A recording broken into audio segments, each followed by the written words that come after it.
Olá, meu nome é Magno Rodrigues, sou membro da Igreja de Jesus Cristo dos Santos dos Últimos Dias, sou daqui de Natal, Rio Grande do Norte, Estaca Natal, e hoje estou aqui com meu amigo Helder Vasconcelos. Conheci ele domingo passado, aqui no corredor da igreja, através do presidente da missão, falou um pouco sobre o canal para ele, e aí eu conversei um pouco sobre a história de conversão dele, né? O propósito do canal é apresentar histórias de conversão à Igreja de Jesus Cristo, para que as pessoas venham conhecer e entender um pouco mais sobre a igreja. E ele falou um pouco da história da igreja, da história dele na igreja, e eu achei bem interessante, e eu convidei ele para gravar uma entrevista, né? Você pode falar um pouco sobre você, como você conheceu a igreja, por exemplo, Helder Vasconcelos? Certo, então eu me chamo Helder Vasconcelos, eu sou de São Paulo, de uma cidade chamada Praia Grande. E quando eu conheci a igreja eu tinha mais ou menos 14 anos, eu tinha 14 anos e a minha família, especialmente minha mãe, ela estava passando por alguns problemas de saúde e ela queria procurar uma igreja se ela fosse sarada, né, daquele problema de saúde que ela estava tendo. E ela melhorou. E ela cumpriu com a promessa dela, né? Ela foi querer procurar uma igreja onde ela poderia se unir, frequentar e demonstrar uma fé maior a Deus. E eu não gostava muito de igreja, então ela me puxou junto para ela não ir sozinha. Então a gente foi uma, foi outra, mas a gente não tinha sentido aquela vontade de ficar em uma delas. A gente experimentou como que era, mas quando a gente estava prestes a desistir, dois missionários, assim como eu sou um missionário hoje, eles nos encontraram. Né? Eles bateram na nossa porta e nos ensinaram a mensagem do Evangelho de Jesus Cristo. E a gente decidiu ir para a igreja e a gente foi. Na verdade, quando os missionários chegaram, né, na nossa casa, eles estavam com o planejamento deles e eles tinham, por algum motivo, o meu nome estava no planejamento deles, mas eu nunca vi eles na rua, nem eles nunca me viram, nem eles conheciam nenhum amigo meu. Então, foi uma coincidência bem grande, né? Eles tinham o meu nome na lista de agenda deles e eles, nem eu sei como foi parar lá. Mas eu tô aqui hoje. Um dia eu ouvi de uma autoridade da igreja, eu falei essa mesma palavra, coincidência, para ele. E ele falou para mim que tinha tido um encontro com o Elder Arne, um apóstolo da igreja, e ele disse: no plano do Senhor não existe coincidência. O Senhor prepara todas as coisas. Então, de alguma forma milagrosa, né, o Senhor fez com que seu nome fosse escrito ali no planejamento dos missionários. E como foi isso? Eles bateram sua porta Sim, e falaram seu nome? Exatamente, eles bateram na porta. Na verdade, não era minha casa, era a casa da minha avó de noite. E a gente nunca estava lá de noite, era bem raro. E naquela vez eles bateram na porta e como eu acreditava que não era para mim, porque não tinha motivo para ninguém me chamar na casa da minha avó, eu falei para minha mãe: vai lá atender, por favor. E ela foi atender, só que ela voltou para a sala e falou: olha, estão te chamando pelo seu nome. Aí eu falei: vixe, acho que aprontei alguma coisa que eu não sei, né? Eu acho que eu tô numa encrenca. Aí cheguei lá e os missionários, né, eles se apresentaram. Era um missionário da Guatemala chamado Helder Golon e outro missionário chamado Helder Lindsay, ele é dos Estados Unidos. E eles falaram: não, aqui está o seu endereço e aqui está o seu nome, né? Essa é a casa que a gente veio parar aqui. E aí eu: tá bom, mas eu nunca vi vocês. Ele: olha, de alguma forma a gente veio parar aqui, né? Mas, enfim, a gente gostaria de compartilhar uma mensagem com você e sua família, pode ser? Aí a gente: tá bom, pode ser, né? E depois que eu me batizei, eu fui pensar em como eu conheci a igreja e percebi que aquilo foi algo realmente muito milagroso, né? Incrível mesmo, muito bom. E você falou que nunca tinha visto os missionários? Não, eu nunca tinha visto. Se eu vi, talvez foi uma vez só no meu bairro, mas fora isso, nunca vi eles, nunca tinha visto eles, rapazes de camisa branca e gravata andando na rua. E você nunca tinha ouvido falar sobre a igreja também? Também não. Não sabia que a igreja de Jesus Cristo, de Santo Não sabia que ela existia. Que existia. Interessante. E Praia Grande é uma cidade grande, né? É uma cidade grande. Como a igreja ela é forte? Tem muitos missionários lá? Tem bastantes missionários, tem muitas alas lá em Praia Grande. Na verdade, a Estaca ela tem 12 alas agora. E tem bastante membros da igreja lá. Interessante. Aí você, como foi isso? Sua mãe começou a passar por um momento difícil da vida dela de saúde e ela tipo fez uma reunião com... Você é filho único, é? Sim, eu sou filho único. Ela fez uma reunião com você e disse: meu filho, vamos procurar uma igreja para mim ter uma cura. Ela melhorou da saúde, na verdade era algo de risco de vida ou morte, né? E no caso estava bem difícil a situação. Então ela teve algumas experiências espirituais, pessoalmente, né, lá no hospital, só ela sozinha. E ela sentiu que ela deveria fortalecer a fé dela, procurando uma igreja. E ela melhorou, e ela falou pra mim, olha, eu melhorei, eu orei pro Senhor, eu tive tal experiência assim, e eu sinto que a gente tem que procurar uma igreja, vamos? Aí eu falei, pode ser. Se você quiser, se for a sua vontade, eu vou te ajudar, né? E eu fui com ela. Legal. E vocês foram em quantas igrejas, mais ou menos? A gente foi em algumas igrejas protestantes do bairro, né? A gente foi bem recebido, foi algo muito bom, mas a gente não sentiu uma necessidade, né, de estar lá. Até porque da primeira vez que a gente já chegou, já convidaram a gente para o batismo, foi algo muito rápido, a gente ficou meio assustado. Mas fora isso, foi um sentimento bom, mas não foi algo que preencheu. Você não sentiu o desejo de fazer parte daquelas igrejas que você frequentou? Aí no caso vocês estavam desistindo de fazer parte de uma igreja já? Sim, sim. Minha mãe prometeu pro Senhor que ela ia tentar. Ela tentou, mas nada aconteceu. Uhum. E como foi indo para o ensino dos missionários, né? Aquele de que eles encontrou você, e como foi? Você lembra como foi o ensino? Como você se sentiu durante o ensino dos missionários? Sim, você pensou? foi muito bom, na verdade. Na verdade, a gente aprendeu mais dentro da igreja do que com os missionários, porque quando eu fui pela primeira vez na igreja, eu me senti muito bem. Até eu reencontrei um amigo que tinha estudado comigo na escola, que nem eu sabia que ele era da igreja. E aí a gente, você frequenta aqui, que legal, né? E não me senti sozinho na igreja. Então, foi algo muito bom, me fez voltar outras vezes por minha própria conta, né? Eu que não gostava de igreja, eu voltei por minha própria conta para participar mais e aprendi muito com as aulas também. Legal. Foi algo bem preparado mesmo pelo Senhor para você, hein? Sim. Encontrou aquele amigo lá e já ajudou você a se sentir bem lá. Então quer dizer que você não tem muitas lembranças dos ensinamentos dos missionários? Sim. Algumas vezes eles me ensinavam na capela, algumas vezes eles iam lá na casa da minha avó também, eles ensinavam. Não era algo muito constante e frequente, até porque eu não me batizei de uma vez só, esperei um pouco para conhecer mais a igreja, mas eles sempre estavam em contato comigo me ensinando. Tu demorou a ser batizado, foi na igreja? Sim. Demorou quanto tempo, mais ou menos? Mais ou menos uns 6 meses. Ixi, demorou mesmo. É. Por que você acha que demorou tanto a se batizar?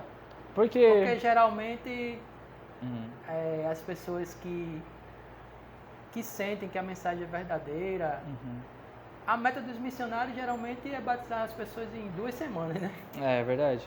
E geralmente adolescentes batizam mais rápido. Mas por que você acha que demorou 6 meses seu batismo? Porque se falava muito sobre ter um testemunho, né? Sobre perguntar para o Senhor se essas coisas são verdadeiras, se o livro de Mórmon era verdadeiro, se essa é a igreja do Salvador Jesus Cristo. E eu me sentia muito bem indo para a igreja, mas eu não sabia orar com real intenção. Então sempre que eu li o livro de Mórmon, eu não entendia nada. E sempre que eu orava também, eu não orava com a intenção de saber se era verdadeiro, de se batizar de uma vez. Eu não estava orando com tanta fé. Mas com a frequência, a igreja, isso me ajudou a aumentar a minha fé e eu pude receber uma resposta pessoalmente. E quando eu tive a resposta, eu me batizei. Aí já eram outros missionários, no caso, né? Sim, já eram outros missionários. Aqueles que te encontrou soube que você se batizou? Sim, souberam. Até um deles que foi transferido, ele ainda estava na missão, ele mandou um bilhetinho para mim, por outro missionário, foi muito bom.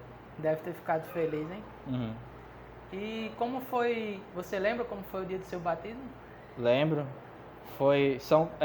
Tava muito gelado o dia. E a pia batismal não era dentro da capela, porque era um galpão. Então a pia batismal era uma piscina de tijolos construída do lado de fora da capela. E a água ela é enchida por uma torneirinha bem pequena, então eu tenho que ficar enchendo a noite inteira. O meu batismo foi antes da reunião sacramental, 7 horas da manhã, e era São Paulo, estava um pouco frio. Na verdade estava bem frio. E quando eu coloquei o pé na água, estava congelando. Mas eu tive certeza de que aquilo era o certo. Eu esperei por muito tempo para ser batizado e eu não podia mais esperar, eu não podia negar uma bênção do Senhor, né, que Ele tinha preparado para mim. Muito bom. Aí depois você ainda tinha 14 para 15 anos, né, no dia que você se batizou? Exatamente. Quando você decidiu servir missão, ser um missionário, como foi essa decisão? Acho que foi algo muito natural. Acho que eu fui aprendendo bastante com as aulas e aprendi muito na aula dos rapazes. Foi algo que foi um ponto muito importante da minha vida na igreja, foi as aulas dos rapazes. Foi um desejo natural, eu só sabia que era o certo a fazer e só esperei o momento chegar. Tu decidiu logo logo que batizou, já ser missionário? Sim, acho que sim.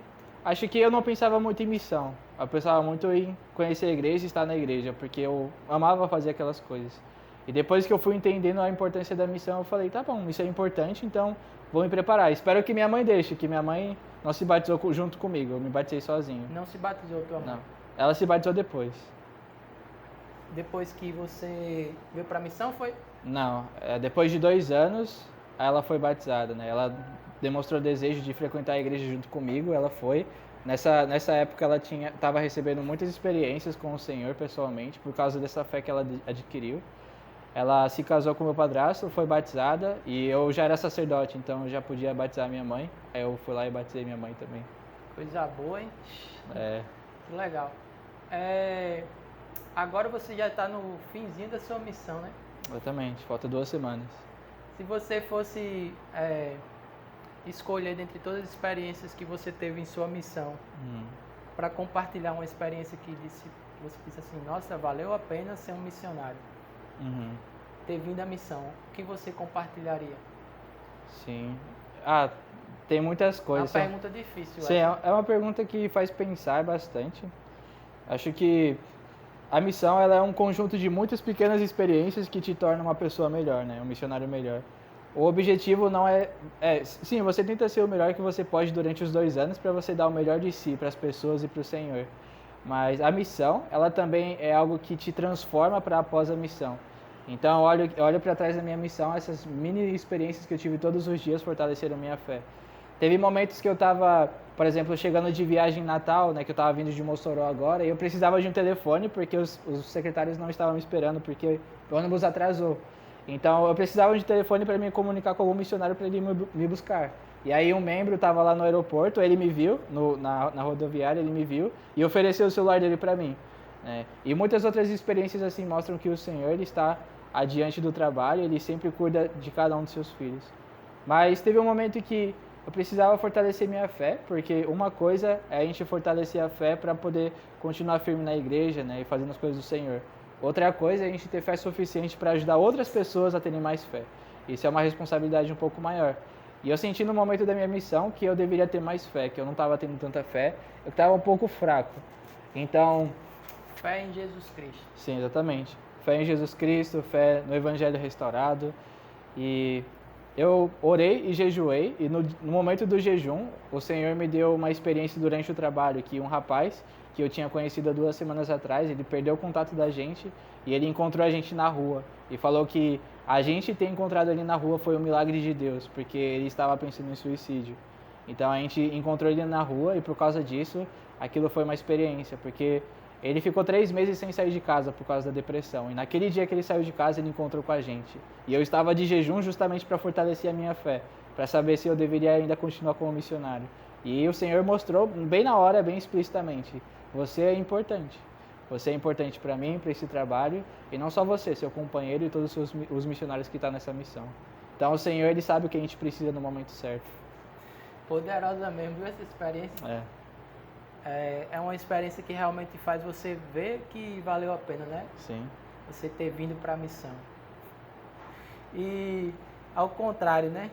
Muito boa essa experiência. Perguntando ao contrário, qual foi a experiência, assim, esse momento, imagino que foi um momento difícil para você também na sua missão, né? Mas foi bem no começo. No começo? Você pensou, teve alguma experiência? Na missão tem, pelo menos na minha missão, e eu vejo muitas pessoas, missionários, né, falar assim, depois de viver alguma situação assim inusitada ou muito ruim, difícil, parar e pensar assim, nossa, o que é que eu estou fazendo aqui? Já teve uma experiência assim, que foi tão ruim que você chegou a pensar assim? Acho que experiências ruins assim, não. Acho que tem muitas experiências engraçadas, né? Eu acho que a nossa roupa chama muita atenção das pessoas na rua, então sempre a gente recebe muita atenção de pessoas bêbadas, pessoas que já conheceram os missionários antes e tem experiências engraçadas, né? Então a gente sempre tem experiências assim que animam o dia, né? Que a gente anda o dia inteiro procurando pessoas, ensinando as pessoas, e às vezes acontecem algumas coisas assim que são bem engraçadas. Bom, eu acho que as pessoas que estão assistindo, e eu fiquei um pouco curioso, se você tivesse compartilhar uma experiência que você achou bem engraçada, Porque tem coisas que são tão engraçadas, velho, que você vai pra casa e fica, tipo, mal consegue dormir de tanto rir. Não sei se você passou por uma situação assim. Sim. De tão engraçado que foi a situação. Aqui é teste de memória. Teste de memória. É difícil pensar em um específico. Acho que aconteceu uma semana atrás, né? Que a gente estava na frente do nosso bloco de condomínio e tava eu, o Ademar Salski e o Alder Santos na frente do condomínio e atravessou a rua um homem que conhecia os missionários. Ele estava muito bêbado e falou: vocês são os anjos na minha vida. Abriu os braços, pegou a mão do meu companheiro e deu um beijo muito forte na mão do meu companheiro. E começou a falar um monte de coisas. Vocês são anjos, eu amo vocês, que não sei o que. É um pouco engraçado. Talvez se eu pensasse um pouco mais, eu ia encontrar algo mais engraçado também, porque com certeza tem. Isso aí vocês ficaram rindo muito tempo depois, né? Sim, com certeza. Mas sempre acontece isso. Já aconteceu comigo também isso aí, de um homem vir beijar, não minha mão, mas a mão do companheiro. Engraçada a situação. E falando sobre Jesus Cristo, né? Hoje na aula foi falado sobre o nome da igreja, que é a Igreja de Jesus Cristo dos Santos dos Últimos Dias. A missão é um lugar que você ajuda o missionário a conhecer melhor Jesus Cristo, né? Quais são os seus sentimentos sobre o Salvador Jesus Cristo? Eu sinto que eu sei, né, com uma certeza ainda maior, agora que passei por tantas experiências com o Salvador durante minha missão, que ele realmente é o Cristo e ele realmente me conhece. Que o sacrifício que ele fez por mim não apenas me ajuda a me limpar de meus erros, mas também me capacita a fazer tudo aquilo que ele me pede. Eu aprendi na missão que não adianta eu usar toda a minha força confiando na minha própria força, mas eu devo usar toda a minha força sabendo que eu necessito do Senhor, né? Que, como o livro de Mórmon nos ensina, nós somos mendigos, porque todos nós pedimos coisas a Deus, né? Todos nós somos pedintes. E eu aprendi que o Salvador, ele nos convida a sempre confiar nele. Mesmo que esteja sendo difícil, mesmo que o dia esteja sendo um pouco desanimador, mesmo que a gente esteja recebendo muitas experiências ruins com outras pessoas, né? Todas as pessoas que a gente está ensinando, elas param de ouvir a gente, não querem mais. Então, a gente tem que confiar no Senhor, né? E Ele tem o poder de nos fortalecer. Muito bom. Agora você tem 2 semanas agora de missão, né? Sim. Qual é o seu pensamento para essas 2 semanas agora que falta para você concluir missão? Sim. Eu pensava que quando eu estivesse no final da minha missão eu estaria bem cansado, mas eu estou bem animado ainda para trabalhar, né? Eu gosto muito daqui de Planalto, de Natal, então eu estou bem animado para ainda trabalhar essas últimas 2 semanas. E eu busco pensar no básico quando eu chegar em casa, né? O que eu vou trabalhar, já tenho algumas ideias dos meus estudos também, traçando algumas metas, mas sem perder o foco da missão, né? Tu tá ansioso para ir para casa? Ou não tá pensando no... Ainda não caiu a ficha. Ainda não consigo acreditar que daqui 2 semanas eu vou estar em São Paulo. Tem missionário que fica pensando bastante. Eu fui bem assim também, até os missionários achavam eu estranho, porque eu não pensava muito, nem falava muito. Tipo, nem no último dia eu não falava muito sobre ir para casa. Ficava muito focado no trabalho. Muito bom. Então, se você tivesse que fazer um convite para as pessoas que estão vendo esse vídeo, qual o convite que você faria? Para aqueles que estão vendo o vídeo, que já conhecem a igreja, que já são batizados, que estão frequentando, acho que buscar maneiras de fortalecer a fé no Salvador e buscar maneiras de conhecer o que o Salvador tem feito na vida de cada um de nós, né? Buscar em oração e estudo das Escrituras o que o Senhor sente por nós. Fazer tudo aquilo que o profeta, presidente Nelson, ele tem nos pedido ultimamente. Ele tem feito várias listas de coisas para a gente fazer, mas para aqueles que ainda não conhecem essas coisas, que não conhecem o Evangelho restaurado de Jesus Cristo, que busquem o mais rápido possível conversar com os missionários. Porque o mais cedo que a gente procura os missionários, mais cedo a gente começa a receber as bênçãos que a gente tanto pede para Deus, né? É verdade, os missionários têm muitos convites especiais, as lições que os missionários compartilham realmente abençoam a vida das pessoas, o ambiente, as famílias, e é muito bom, é algo inesquecível realmente. Eu nunca me esqueço dos ensinamentos que eu tive com os missionários, e sempre que eu estou próximo aos missionários eu me sinto melhor. Realmente Eles têm um manto especial, se é que se pode dizer assim, que faz a gente se aproximar mais de Deus, estando conversando com os missionários. Na verdade. Então é isso. Se você gostou desse vídeo, você pode compartilhar com seus amigos. E também na descrição do vídeo a gente vai deixar um link das redes sociais do Helder Vasconcelos. Se você tiver alguma dúvida sobre o que ele falou, você pode falar diretamente com ele. Beleza? Muito Então obrigado. é isso. Tchau, tchau.